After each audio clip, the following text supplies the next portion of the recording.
Hi, I'm Dennis Yap from DY Consultants. I'm president and owner of DY Consultants, a consultancy firm that specializes in airport planning and engineering. We're located in the financial district of Manhattan on Wall Street, and I am of Chinese descent.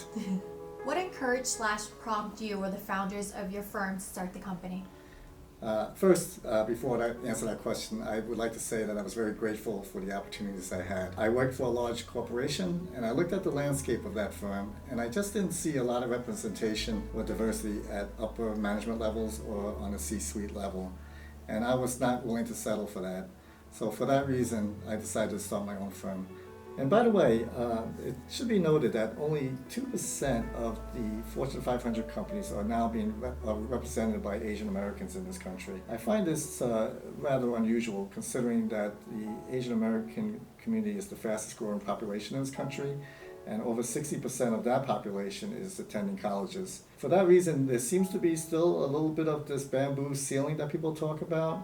And for that reason, I sort of recognized that when I started my company, and for that reason, that's why I went ahead and started my own company with the support of my family. Could you share the path your firm had taken to grow and to establish a presence in a very competitive airport consulting field?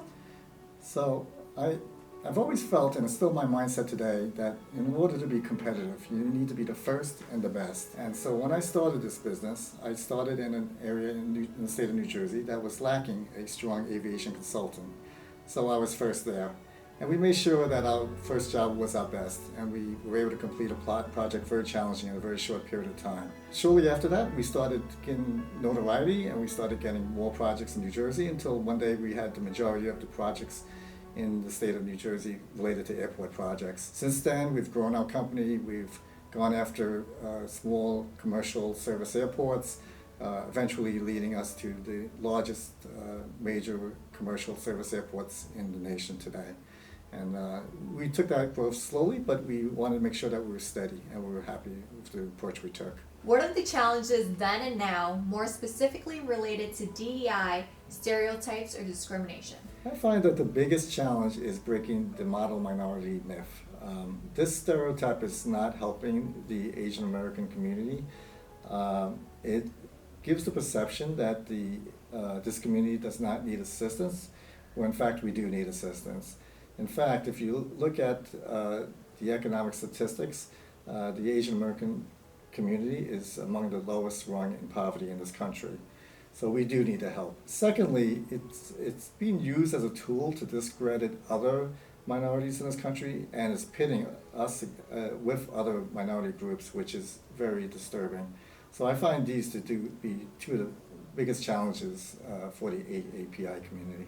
How has your firm aligned its principles and cultures to advance DEI and be a role model in both AAPI community and the aviation and airport profession? So some of the personality characteristics of the Asian American culture has been passed on to this company.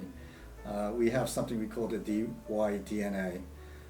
Two of the primary principles that we live by is one is a sense of family, which is very important in the Asian community. The sense of family and having a sense of responsibility for each other and taking care of each other in our everyday work life. The second part is the concept of discipline.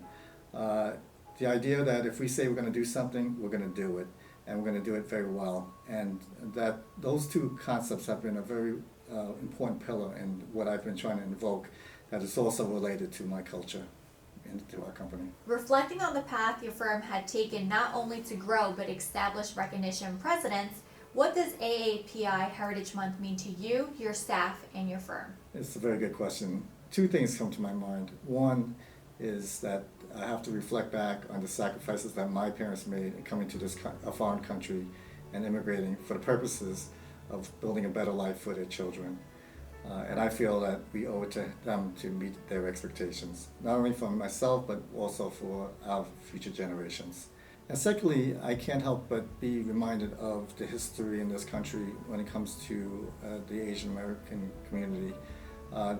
Many people don't know this, but there was a Chinese Exclusion Act of 1882 that prohibited the immigration of Chinese immigrants into this country. When I think about that, I can't help but believe that that can happen then, it can happen now, and it can happen to any ethnic group.